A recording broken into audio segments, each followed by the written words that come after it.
If you found yourself questioning your purpose on this Monday afternoon, you might not have Monday-itis, you might be having a midlife crisis, but how do you really know? Let's bring in psychologist Marnie Lishman. Good afternoon, Marnie. Good afternoon, Tracy. It's a pretty big label, midlife crisis, isn't it? Oh, it is a big label. Of course it is. But I think when we stereotypically think of someone going through a midlife crisis, it's a middle-aged person buying a fast, shiny car, isn't it? Mm-hmm. But it's so much more than that. It is often people who are transitioning out of their 30s into their 40s and 50s, feeling a little bit anxious, probably a little bit uneasy, but they can't really pinpoint why. A lot of it is unconscious, but it's looking back at life and looking forward at what's to come, and yeah, feeling a little bit overwhelmed sometimes and not really understanding what it's all about. All right, so how do we separate a midlife crisis from just feeling flat? Yeah. Well, not great about ourselves.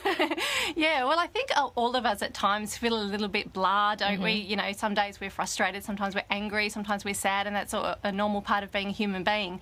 But if the discontent is there for a long period of time and it's not going away, then that's kind of notice to yourself that maybe you need to explore a little bit more. So people who are going through a midlife crisis might be having a low mood that's uncharacteristic of themselves for a long period of time.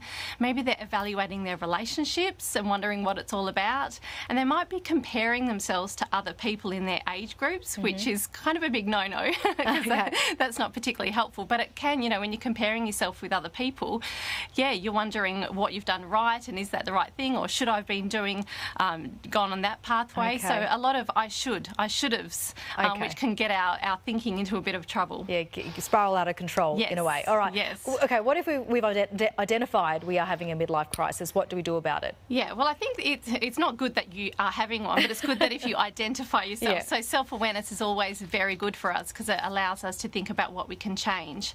But I think first and foremost, it is, you know, a time of evaluation. So use that uneasiness and that self-awareness to think about what's happened so far in your life, you know, what's worked, what hasn't, where do I want to go, what mistakes have I made, because we've all done them.